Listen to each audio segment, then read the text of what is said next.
The Lion's Share by Roy Kumpe, written with Jim Lester. Copyright 1983 by Roy Kumpe. I don't know what your destiny will be, but the one thing I know, the only ones among you who will really be happy are those who will have sought and found how to serve. Albert Schweitzer. Forward.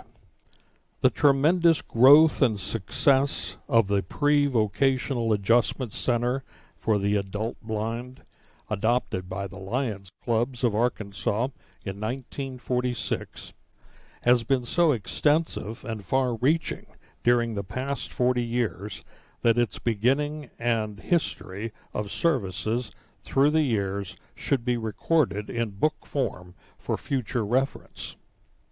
The early success of this project, initiated by the Lions of Arkansas, soon attracted the support of the general public and Lions from other states in building, equipping, and staffing the most widely known and accepted vocational rehabilitation center for the adult blind in the world. This outstanding facility attracted trainees throughout the United States and many foreign countries, who were financially supported by state departments of vocational rehabilitation and governmental agencies. This is a classic example of successful cooperation between the private sector and government agencies. From 1947 through 1982, more than 5,000 blind individuals received vocational training at the center, representing 50 states and 53 countries. There isn't any possible way to measure the value of this activity in the hearts and minds of the individuals who were served at the center. This book is also a success story of a visually impaired person who learned at an early age that a great deal more can be accomplished by saying, "I must do something about that," rather than "something must be done." Finis E. Davis, Vice President and General Manager, American Printing House for the Blind, President, Lions International, 1960 and 61. Preface. For over 40 years, I've been one of the luckiest men in the world. This good fortune has resulted from devoting my life to a single purpose, aiding blind people in restructuring their lives to become responsible and productive citizens. This cause has been my calling and my way of serving mankind. My career over these past 4 decades had paralleled a virtual revolution in the rehabilitation of blind adults, and to have played a small part in these momentous changes has brought me considerable delight and satisfaction. The present volume is therefore not an effort to tattle or reveal heretofore unpublished secrets about my colleagues, but rather to relate how things happened, tell some of the history of the rehabilitation movement, and share a little of that joy that working to help the blind has brought me. Except for recluses and hermits, life is a sharing of experiences, and I have been blessed with the opportunity of knowing and working with a uniquely wonderful group of individuals over the span of my life.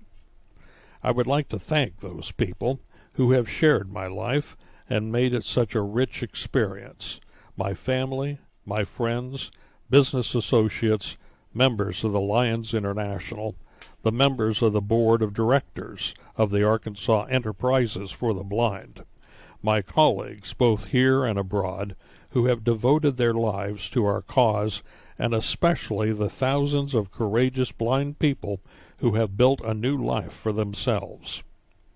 Most importantly, I would like to thank my wife Bernice for her untold hours of sacrifice and devotion. Chapter 1. Ironton. Over the past 40 years, I have delivered hundreds and hundreds of after-dinner speeches to civic groups, community organizations, and professional associations. Even with this experience, I knew the address I had to present the night of February 5th, 1978, would be a unique, once-in-a-lifetime opportunity. By the time my hands touched the familiar edges of the speaker's lectern, I felt sure everyone in the room could hear my heart thumping inside my chest. As the applause receded, I took a deep breath and prepared to attempt to express my appreciation to the over 300 people who had attended the dinner in honor of my retirement. The entire day had been an unforgettable series of events for me. David Pryor, the governor of Arkansas, had declared February 5th to be Roy Kumpe Day, and friends and family from all over the nation had gathered at the banquet that evening at the Camelot Inn in Little Rock. That evening I found myself surrounded by representatives of the four pillars of my life: my family, my church, Lions International, and political figures from throughout the state of Arkansas. During the dinner, I received a special award from the president of Lions International and the board of directors of the Arkansas Enterprises for the Blind, the organization I had founded and directed for over 4 decades, announced the establishment of a series of fellowships to be given in my name. I also received the executive award presented by the Greater Pittsburgh Guild for the Blind. Following a beautiful invocation by my pastor, Dr. Dan Kenner, and an illustrious group of speakers, including Arkansas Governor David Pryor, Lions International President Joseph McLaughlin, and former Lions International President Edward G. Berry, my turn came to respond to activities of that wonderful night. As I began to speak, I couldn't help but reflect on the journey that led me to that special evening. I thought of all the outstanding individuals with whom I had worked over the years, about some of the heartaches as well as the good times we had shared. I remember a host of victories and few defeats, and I contemplated the heroes and villains who had played key roles in my career. I thought of hows and whys and even a few ifs. Mostly, I pondered how thankful I felt to have been a part of a unique crusade, the movement to aid the blind adults of the world. I couldn't help but recall the ignorance and indifference I encountered early in my life when I tried to combat the myth that blind people are useless to themselves and to society. I thought of the skepticism that once greeted my assertions that individuals with visual handicaps could be productive citizens and not pitiful objects of charity. Fortunately, during the last half-century, I have witnessed the retreat of those attitudes and observed the dawning of a new era in the history of the blind. My personal journey that led me to the podium that February night had been a long voyage, but not a lonely one. As I stood before the audience on my own special evening, I reflected on how the whole way had been filled with people, with excitement, and perhaps most of all with dreams. My journey began on an overcast and frosty morning, January 18, 1910, when I was born in the back bedroom of a modest 3-room house in the rural community of Ironton, Arkansas. Although I was the 4th child of Dave and Mary Kumpe, 2 daughters had died in infancy between myself and my older sister. Some years later, after the addition of 4 more sisters and a brother, the Kumpe household was constantly alive with laughter and the sound of children at play. We lived on a truck farm, about 40 acres of woods and pastures, where my father raised livestock and grew watermelon, cantaloupe, and tomatoes. Back in those days, my father had to get up at 2 o'clock every morning, load his produce on a wagon, and travel 12 miles into Little Rock to the wholesale market where the grocers would gather to buy fruits and vegetables to stock their warehouses. From that situation, I learned my first lesson in economics. As soon as the highways began to improve in the state, the farmers from South Arkansas started hauling their tomatoes to Little Rock in trucks. Their tomatoes ripened a little earlier than ours, and aided by improved transportation, they always got the top prices. By the time our local farmers' crop reached the market, the prices had dropped. This circumstance served as a painful reminder to me that change is probably the only constant element in modern life. Modernity was, in fact, not something that came quickly to Ironton. The people in Little Rock said we were way out in the sticks, and to some extent a pioneer atmosphere did characterize the place. I was a grown man before indoor toilets, electricity, and automobiles made any inroads into the area. On the other hand, the community of my boyhood contained a strong element of unity and neighborliness, people caring about one another.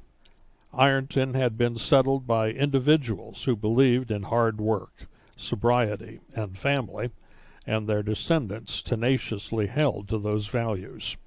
Above all else, religion permeated the community, and most of my earliest memories are closely tied with the little clapboard Baptist Church of Ironton.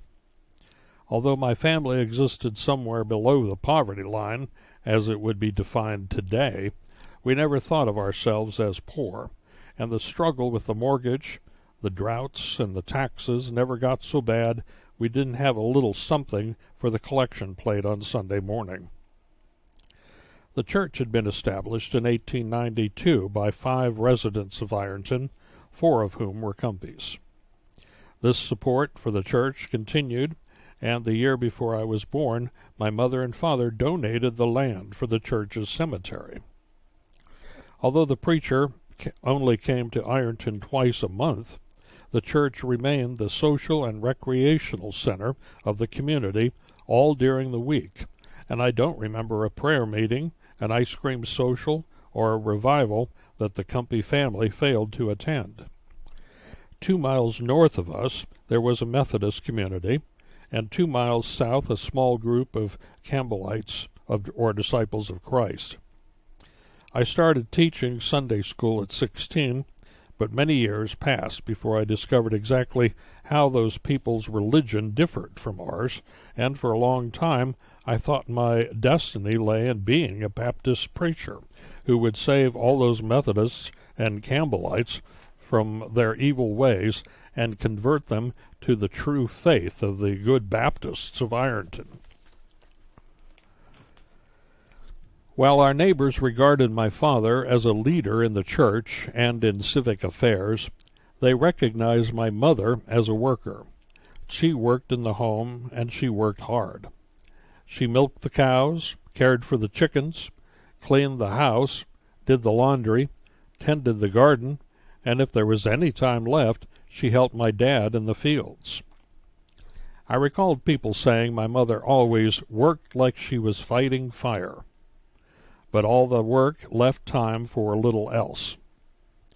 Her formal education never went past the 6th grade, and when we were growing up, she would always say, "I don't have time to read." Sometimes, when she caught my father reading to us from newspapers or magazines, she scolded us and said we should quit wasting our time and get something done. Like the rest of the Kumpes, Mother was a religious person, although I think she was a little shy about her religious feelings in front of other people. When we had prayer meetings or revivals, almost everyone would stand up and give testimony or witness, but my mother always remained quietly in her seat. I guess I was a little surprised when, later on in her life, after all her children had left home, my mother became active in several clubs and even began reading books. During those years, she was able to turn her considerable energy into improving the school or the church grounds or organizing a pie supper or a social. When my mother died many years later, she left all of us a legacy of persistence and a respect for hard work. Even today, when someone asks me where I get my energy, I often think of my mother attacking the endless chores of a farm wife with her unique brand of determination. Another family trait that sprang from my early years in Ironton was fierce sense of independence. My father, who had only completed the 7th grade himself, always encouraged us to pursue the goals we wanted and not necessarily those someone else wanted for us. I remember one time a county extension agent came to our house and suggested my father consider sending my older sister Edna to agricultural high school in Russellville. At that time, many local farmers resented the county agents and often called them smarty-pants college boys and accused them of meddling in real farmers' business. But Edna thought going to school was a wonderful idea, and Dad said if that was the case, it was okay with him. Unfortunately, the neighbors started gossiping about the matter, and before too long, Edna's education became a community issue. Some of the local wags criticized Dad and kidded him by saying things like, "Dave, you're wasting your money. You don't need to educate girls. All they do in the end is get married and have kids. What do they need education for?" But my father's mind was set, and all the teasing in the world was not going to change his decision. He found the money somewhere and sent my sister off to school, which turned out to be a pretty good decision. Edna became a teacher and later a family counselor. Along the way provided a guiding light to the rest of us, encouraging and cajoling us to pursue our own educational goals, no matter what difficulties we faced. My own sense of independence surfaced in a slightly different way. Although not demonstrative about her faith in public, my mother did have some definite ideas about religion in the home. For one thing, she refused to allow any playing cards in the house. In my mother's mind, cards inevitably led to gambling and other sinful activities. She regarded dancing in the same light. People who danced were liable to drink alcohol or fight or even worse, so dancing was also banned in the Kumpe household. However, when I was about 16, a family moved into the community from Little Rock. They had a Victrola, and from time to time some of the younger people would stop by to listen to records.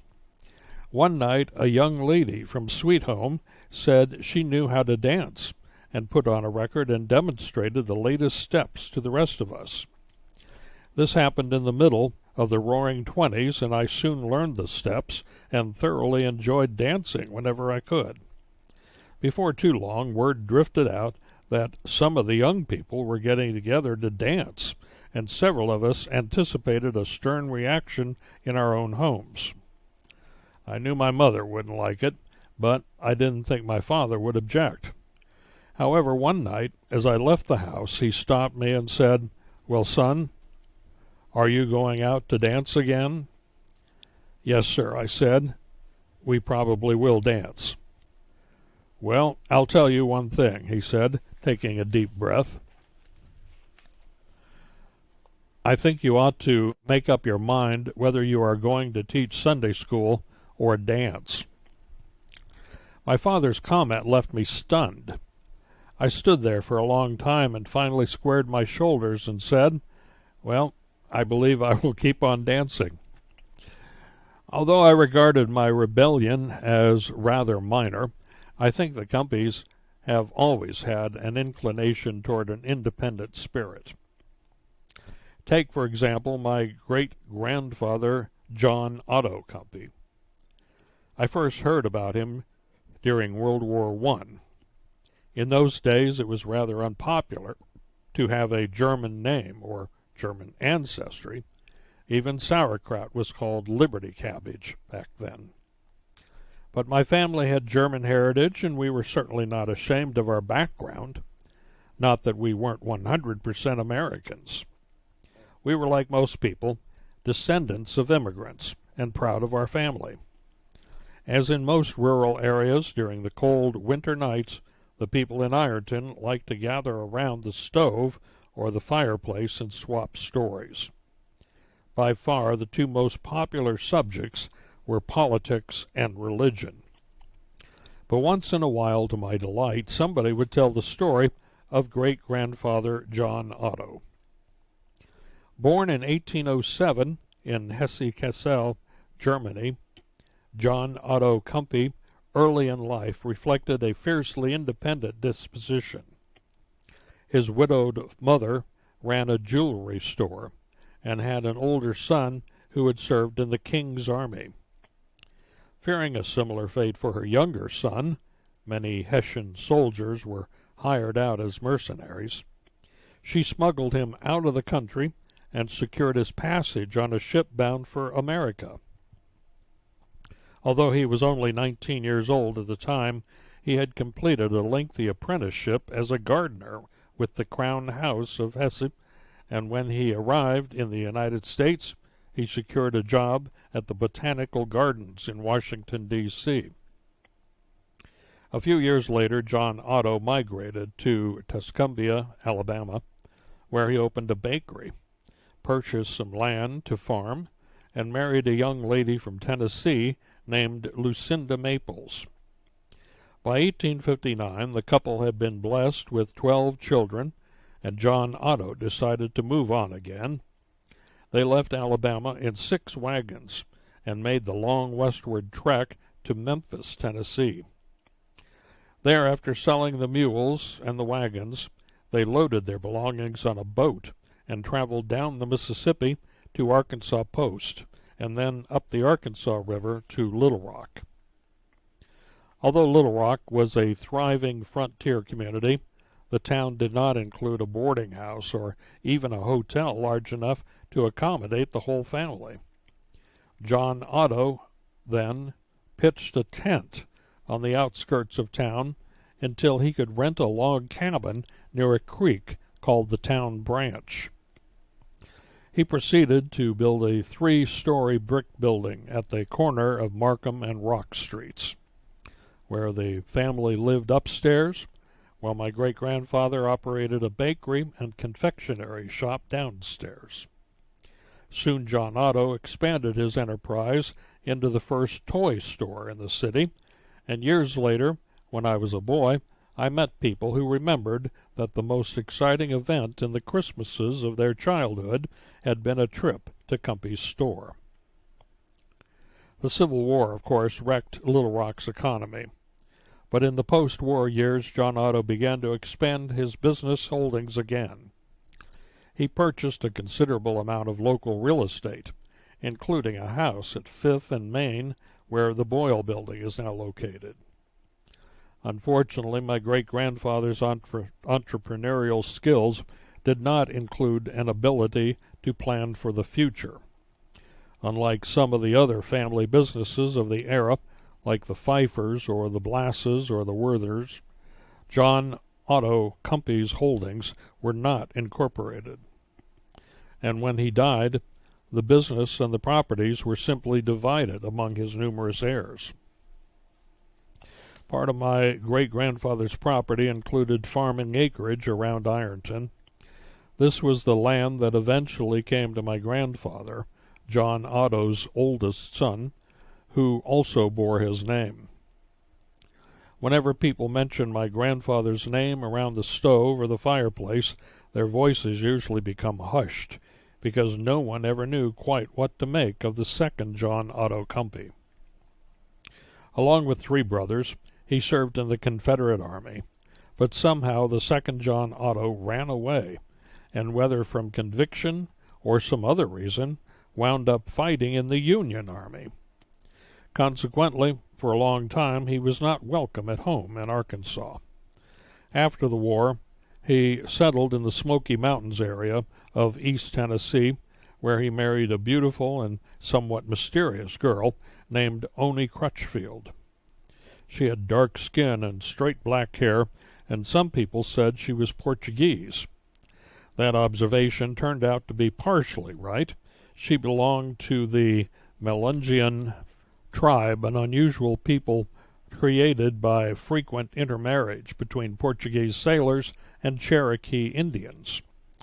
Some years after his marriage, the younger John Otto became ill and wrote a letter informing the rest of the family that he needed their help.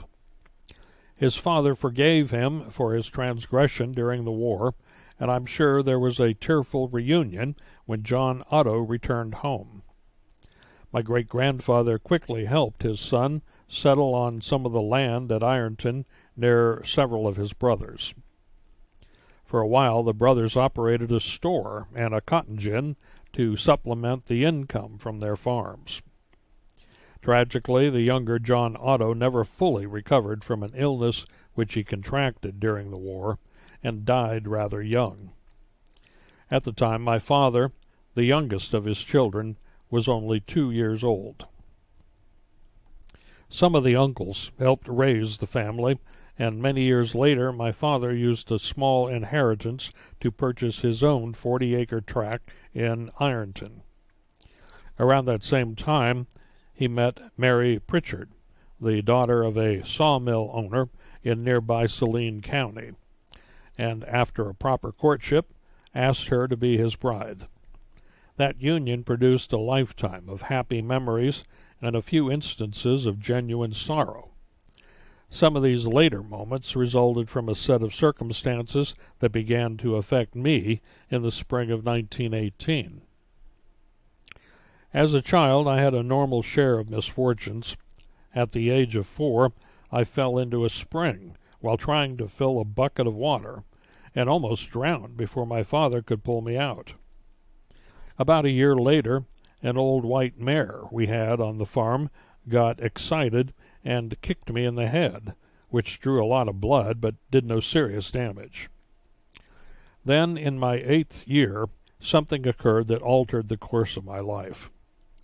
During the spring of 1918, a girl cousin from Wrightsville, Arkansas, came to stay with our family for a while. Soon after she arrived, she developed red, sore eyes, which was not an uncommon ailment for rural children in those days. Since we all shared the same wash basin and the same towels, all the kids in our family and a good many neighborhood children came down with the disease. I remember my case being only slightly worse than the others. In fact, I thought I had almost recovered when I woke up one morning and discovered my left eye swollen shut. My mother tried saltwater rinses and a few other home remedies, but nothing seemed to have a lasting effect, and about a month later I awoke and found the other eye in the same condition. My parents took me to a country doctor who prescribed more saltwater rinses, and for a while my sight improved. But throughout the summer, the sunlight irritated my eyes, causing them to water and my vision to blur.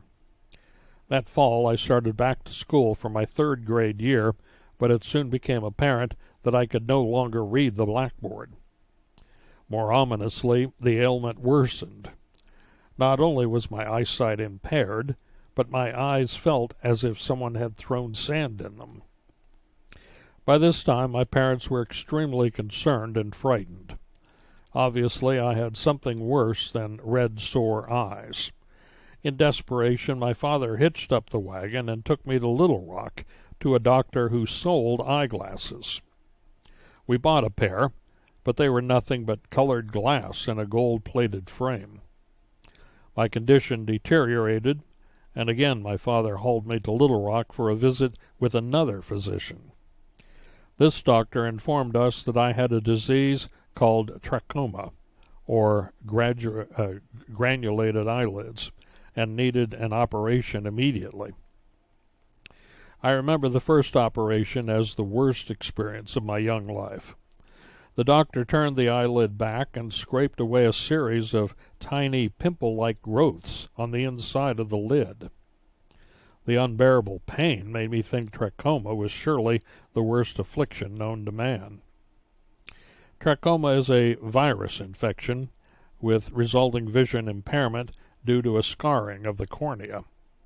The disease originated in ancient Egypt and for a long time was referred to as Egyptian ophthalmia. Around 1550 BC, the standard prescription to combat trachoma included incantations and a solution of myrrh and cypress seeds applied to the eyes with a good quill, a treatment which was probably about as successful as the one I received from the surgeon in Little Rock. In the 19th century, soldiers returning from faraway expeditions spread the disease. Both English and French troops who fought in Egypt in the early part of the century were stricken with trachoma, and soon the malady reached epidemic proportions in England and France. Although a few cases occurred in colonial America, the disease only became widespread in the mid-19th century in the United States when an influx of immigrants carrying trachoma arrived from Europe. By 1897, however, the American government prohibited immigrants showing signs of trachoma from entering the country.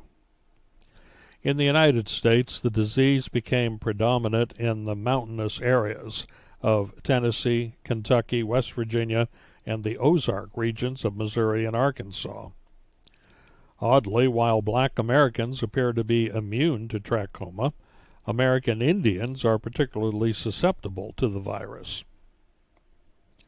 Long after I suffered from the first attack of granulated eyelids, medical science brought trachoma under control through the use of sulfa drugs, and by mid-century the disease had been virtually eliminated as a cause of blindness in the United States. But in 1918, trachoma was a real and terrifying experience. After the first operation, my father found it increasingly difficult to take me to Little Rock several times a week for treatment. He simply could not spare the time away from the farm. The doctor helped solve the problem by suggesting that my father enroll me as a student in the State School for the Blind in the city. This idea seemed like a good plan, since he served as the doctor for the school and could perform any additional surgical procedures at the infirmary on the campus. My mother said little about the matter. She wanted me to stay home, but there were other children to care for, and she knew the travel put a strain on my father. So together my parents made the decision to enroll me. Located at 18th and Center Streets, the Arkansas School for the Blind dated back to the 1850s, and efforts of a blind Baptist minister in Arkadelphia to bring some rudimentary education to blind children. During the next decade, Otis Patton, the first superintendent, managed to secure a small appropriation from the state legislature, and then in 1868 the school moved to Little Rock. The day my father left me at the institution, my knees trembled and my lower lip quivered all morning. But I never cried. I guess I thought that made me a big boy. By the time I arrived that fall, school had already been in session for a couple of weeks, which put me at a considerable disadvantage. Being the new student, the outsider, my classmates did not hesitate to inform me of my lowly status. I could see more than most of the children, and I saw a terrifying group of blind strangers, some with grotesque deformities, all of them going out of their way to reject me. Never in all my years since that day have I felt such a deep sense of loneliness and isolation. Before I could begin to make friends, my problems actually increased. One of the worst flu epidemics in the state's history struck Little Rock that fall, and about 2 weeks after I arrived at the school, I began running a fever. On Saturday, the school nurse told me I would have to go to the infirmary. information I regarded as the most disastrous news imaginable. I suffered from an inordinate fear of hospitals, and in my confused 8-year-old mind, a hospital was where a person went to die. I pleaded with the nurse not to send me. Since my father planned to visit that day, I begged her to at least wait until he arrived, and she reluctantly yielded. The instant my father walked through the door, I abandoned all hope of being a big boy and dissolved into tears. I finally managed to explain to him about the nurse's fiendish plot and told him in no uncertain terms that I wanted to go home. He had already spoken with the doctor and knew I would be properly cared for in the school infirmary, but convincing me was another matter. He promised to take me into town for a soda or some candy while we discussed the situation. I agreed to that idea, but before we left, an unusual turn of events occurred. As a courtesy, my father stopped at the superintendent's office to inform the proper authority that he was taking me off the campus for a while. This should have been a routine matter, except for some reason the superintendent became extremely hostile and informed my father that he couldn't take me away from the school under any circumstances. My father, who was a genuine individualist in his own way, shook his head and replied, "He is my son, and I can do anything I want with him." "Well, if you take him off the school grounds," the superintendent snapped, "you cannot bring him back." "Okay, son," my father turned to me, "let's go pack your things. It's a long way back to Ironton." I remember being ecstatic as I crawled into my own bed at home that evening. Even a serious case of the flu failed to quell my homecoming. But because of a high temperature, I spent a restless night dreaming about blind boys, big blind boys. One of the largest boys had a cane chair on his head. They repaired chairs at the school, and he began chasing me.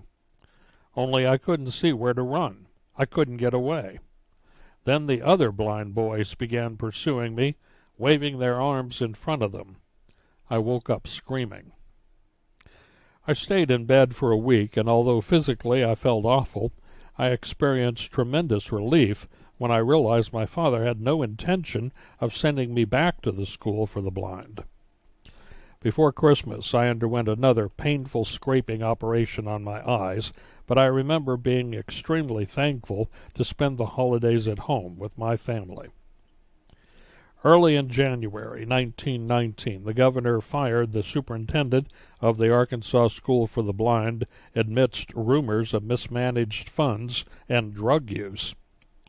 Colonel George Thornburg, a Little Rock attorney and prominent Mason, received the appointment as the new superintendent. Despite the fact the colonel had no formal qualifications as an educator or any background in working for the blind, he was an honest man who believed in the school's mission. Later that same month, my father received a letter from Colonel Thornburg apologizing for the ugly incident with the old superintendent and asking my father to reconsider enrolling me in the school. By this time I had reluctantly come to the same conclusion. If I remained at home, I knew I would always be treated like an invalid. Long after I had recuperated from the flu, my parents kept me in bed as much as possible. They found it easier to wait on me than to have me stumbling around the house. While my mother and father believed that was the best way to care for me, I felt a terrible sense of helplessness and frustration to a degree that the memory of that experience profoundly influenced some important decisions later in my life. In February, I returned to Little Rock, where the new superintendent placed me in the 3rd grade class. Although I felt glad to be back in school, I soon discovered that acquiring an education was not going to be an easy task. The first thing I needed to know was how to read Braille, the system of raised dots that enables the blind to see with their fingers. To this end, the teacher at the school handed me a thick Braille book and said, "You'd better learn this quickly because you're already behind the other children." Then she walked away. No instructions, just a book full of unfamiliar prickly dots. I found out later that the teacher was actually the wife of the school purchasing agent and could not read Braille herself. At that time, many of the teachers had only 8th grade certificates, and hardly any of them had had training to work with the blind. The memory of this lack of professionalism became another factor that years later played an important role in my life. But back then, my major concern centered on conquering mysteries of Braille. The concept of reading by raised dots originated with Charles Barbier, a French Signal Corps officer who developed a system of night writing to enable his men to send coded messages at night.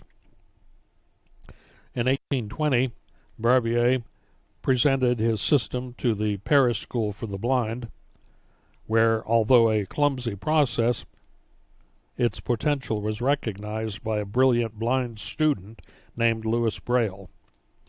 Braille refined the method, cut the number of dots in half, and developed the systems that now bears his name. I finally learned to read Braille's dots by asking my fellow students for help. Despite my earlier conflict with some of the boys in the school, a few of them were kind enough to demonstrate how the pattern of dots worked, and slowly the world of reading by touch opened to me. During that time, I always regarded my stay at the Arkansas School for the Blind as a temporary one. My eyes seemed to be improving, and I firmly believed that before too long I would be back in public school. In fact, every doctor I visited held out that hope. But in the summertime, my condition always deteriorated. I simply could not bear the sunlight, and eventually I spent my daylight hours in a room with windows covered by a thick quilt. I could go outside after dark, but even the dim glow of the full moon hurt my eyes. Before I reached adolescence, I underwent several additional operations. Back then, physicians used ether or chloroform as an anesthetic, and each time I went under, I thought I would die and never see my family again. I finally convinced the doctor to utilize a local anesthetic so I could stay awake even through the unbearable pain. But despite all the surgery, the cure proved worse than the disease. The scraping and burning of the lids created a residue of scar tissue on the cornea, which ultimately caused permanent impairment of my sight. I spent my 12th summer in a special tracoma hospital run by the U.S. Public Health Service in Russellville, Arkansas. I liked the place because it never seemed like a hospital. We lived in an old, rambling Victorian house with a huge lawn, and since the staff never gave us much to do, the patients played croquet in the backyard. Almost 60 years later, I still enjoy playing croquet, a marvelous game for all ages. That same summer, I received my first sex education. Among the older blind fellows at the Russellville institution, sex seemed to occupy every minute of the conversation. We relaxed on the porch in the evening, and all those men ever talked about were their sexual exploits, both real and imagined. Although I could not always distinguish the two, I still considered those evenings an important addition to my general knowledge of the world. Later in the summer, I met a man from New Mexico who was obsessed with going to Los Angeles for a series of chiropractic adjustments. He had done this once before and claimed that after those treatments he didn't have to undergo any more painful eye surgery, and his vision had cleared to the point that he had been able to resume his job as a section foreman on the railroad. His story fascinated me. Since I had already suffered through 7 hideous scraping operations, the hope of improved vision without surgery sounded like a miracle. My spirits soared when the man told me He thought the chiropractor could particularly help me, since I had developed something of an abnormal posture by hanging my head to protect my eyes from the light. I begged my father to allow me to visit a chiropractor. At first he thought I meant some kind of faith healer and refused to let me go.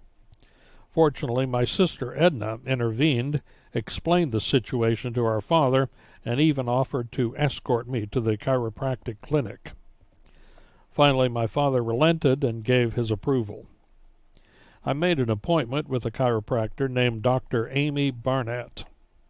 She immediately started me on a series of adjustments and altered my diet, putting a heavy stress on vegetables and decreasing my meat consumption. After a while, I began walking erect again, and my eyes began to tolerate more light. The following summer, I found I could even do some work around the farm, and when I returned to school, I no longer had to undergo the painful treatments in the hospital. Instead, I visited Dr. Barnett 2 or 3 times a week. I recognize that chiropractic science is a controversial area, and do not pretend to have thoroughly researched the entire matter.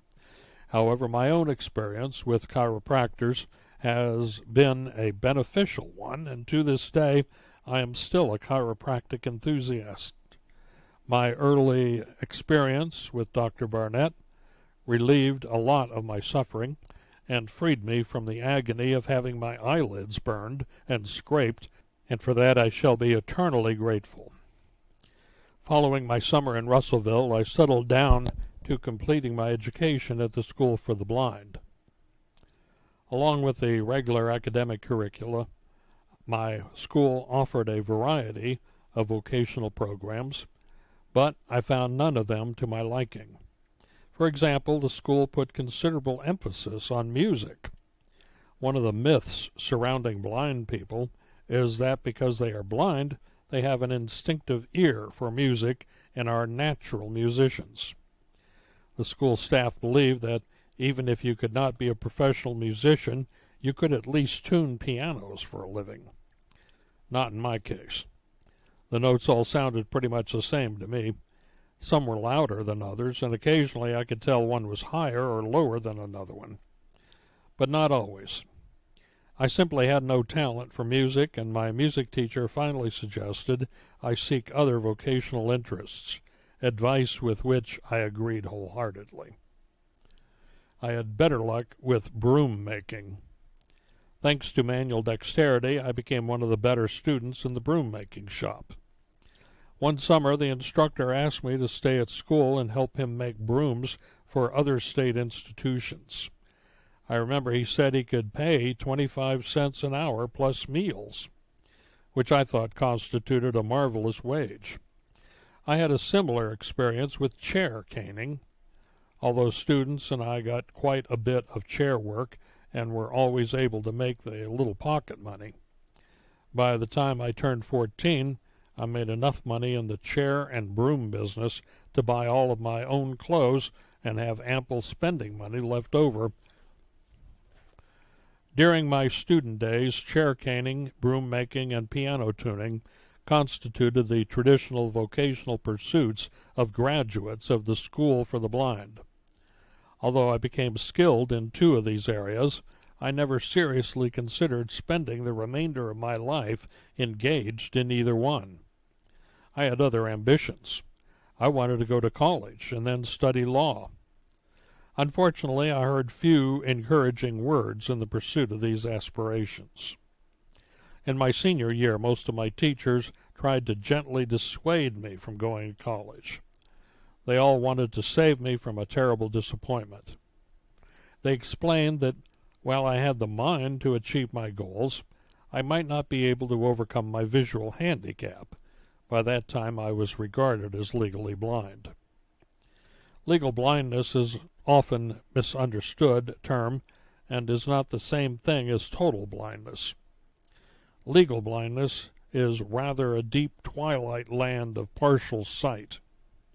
Technically, the term means 20/200 in the better eye after the best correction, or the ability to see something at 20 feet that people with 20/20 vision can see at 200 feet. Actually, only a relatively small percentage of blind people have no light perception at all. A common misconception is that if you can perceive light, you are not really blind.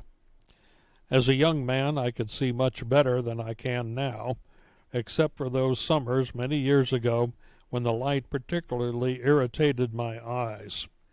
Even during the best of times, I remained visually handicapped, which many people around me felt would be an unconquerable barrier in trying to accomplish the goals I had set for myself. Numerous polls and studies have revealed that, second to cancer, most people regard blindness as the most frightening affliction of all. In my own case, at first, I had an irresistible tendency to ask, why has this happened to me? In searching for that answer to that question, I quickly concluded it was not only an unanswerable inquiry, but that it was counterproductive even to ask. The question itself leads to self-pity, and that never accomplished anything. What happened to me was something that simply happened, a throw of dice. The important thing was to look ahead, to set my goals high, and find the way to achieve those goals. I felt I had taken the first step toward my personal objective when I graduated as valedictorian from the Arkansas School for the Blind in 1929. For my commencement address, I selected the theme of service to my fellow man, which regarded as an important long-range goal. My short-range plans still included college and law school, and I felt more determined than ever that my visual handicap would not stop me.